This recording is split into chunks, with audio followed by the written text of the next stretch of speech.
Hello everybody and welcome to Ben's Sports Show, which you can find every Tuesday on OFD. First off, I think I'll talk about the must-watch series in the first round of the NBA playoffs. My key series to watch are the Warriors versus the Nuggets, Celtics versus the Knicks, and Lakers versus the Spurs. First off, did anyone see Andre Miller's game-winning shot on Saturday? Well, of course you did, because that's what everyone is talking about. Although the Warriors showed me enough in Game 1 to have me believe that this series could be close. Probably one of the closest we'll see in this entire, in the whole playoffs, maybe. Especially in the first round. I guess maybe not later on. But, you know, especially if leading scorer Steph Curry steps up and hits those big shots like he was known to. He actually hit the game-tying shot with about 14 seconds left before that big Andre Miller shot. Although the absence of David Lee, which they did lose in this game, which was a pretty bad injury, he's out for the entire playoffs. That could be a problem for the Warriors, and Denver did seem much more in sync. Although that could have been because of home court advantage. You know, we've seen teams play better when they're getting cheered for, not booed at. Next, the Celtics versus the Knicks. I knew this one would be must-watch TV. Two powerhouse teams, two rival cities, Boston, New York, duking it out. And then add on, you know, I know Boston would have a lot to play for because of the recent tragedies in the city. And I do want to say, Carmelo Anthony, big props to you. He said some really great words before the game about the whole tragedy. He was quoted on NBA.com as, at the end of the day, this is one city. This is a USA. We got to stand up for one another. That's what I felt like doing today. Now, along with that, the NBA scoring champion lit it up from the field, getting game-high 36 points. And Sixth Man of the Year, J.R. Smith, also did pretty well with 15 points and various other stats. You know, he really proved his title as Sixth Man of the Year. Although, you know, I think that Carmelo is he's just way too dominant of a scorer for him to lose this whole series. But you really can't count out the Celtics because, you know, Jeff Green has been playing at an elite level recently, and you can never count out Pierce and Garnett, especially with so much to play for, and, you know, with the city being so broken up recently. Finally, the Lakers versus the Spurs. Can the Lakers overcome the loss of Kobe and bring a title to Los Angeles again? That's what people have been asking for the past couple of weeks, or at least after Kobe was injured. And after this game, I'm going to have to lean towards no. It seems like, I don't know, it just seems like the Spurs were much more of a team. Steve Nash looked rusty at best in his first game back after his injury, and I think a lack of depth and cohesiveness will really plague the Lakers. Like I said, the Spurs just seem more like a team and less like a bunch of talent, which was actually one of the complaints people had before the season started, and it's continued. Although, I do want to throw in this clip on NBA.com of Orlando, like Dwight, throwing down the oop from Pau Gasol. I really just need to throw it in, so. What a teaching tape that would be about how to conduct yourself. Wow! Gasol to Howard, has to take it from behind him and throws it down. That works too. And if you want to do a teaching tape on athleticism, make one on Dwight Howard. Now Gasol. All right. Yeah, overall, the talent just doesn't trump the team here.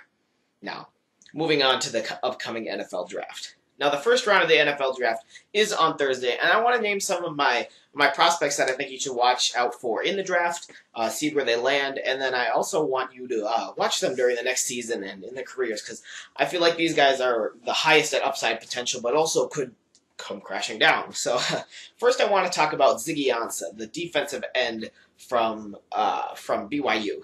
Now, I think Ziggy has a really high ceiling, like almost an unlimited ceiling. He's so athletic, and he really embodies like the big athletic defensive end. He's speedy. He can really be a sack master if he masters the art, almost like a Dwight Freeney almost. But he is new to football. I believe this was his first or second year actually playing football at all. But he seems like his athleticism will conquer that. And I see him falling to a team like Detroit. I believe they have the 7th overall or somewhere in that mid-top 10. They seem like they're the kind of team who would take a chance on Ziggy Ansah. But overall, really good player.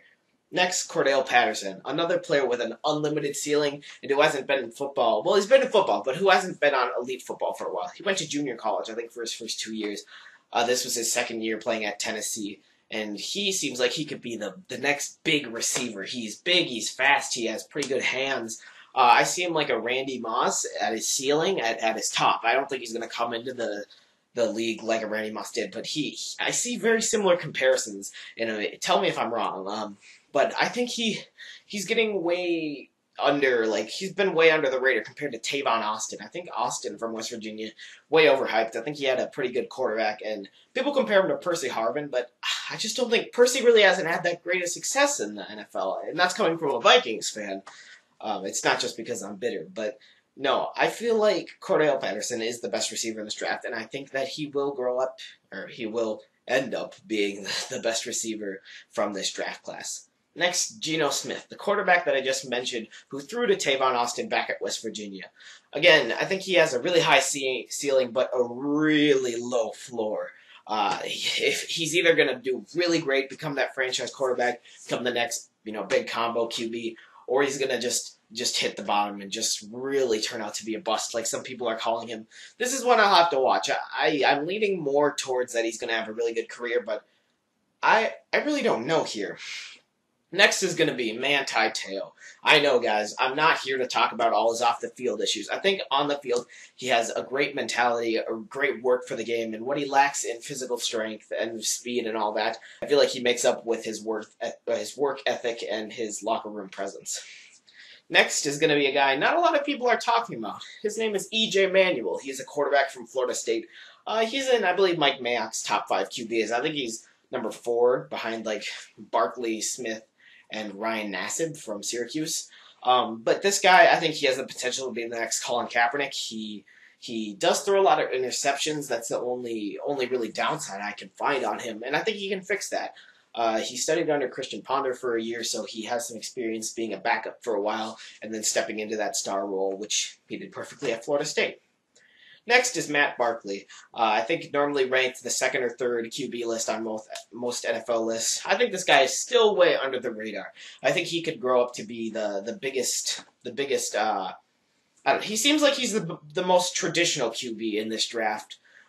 He doesn't have that much mobility, but I feel like he can be like an Andrew Luck, someone like that. Maybe he does need to study under someone. Maybe like he could be like an Aaron Rodgers almost. He could study under someone. He might even, that would be cool if he wound up in Green Bay. I wouldn't like that being a Vikings fan, but if he could just study under someone for a while and then really come out and jump into that spot, I feel like he could do that.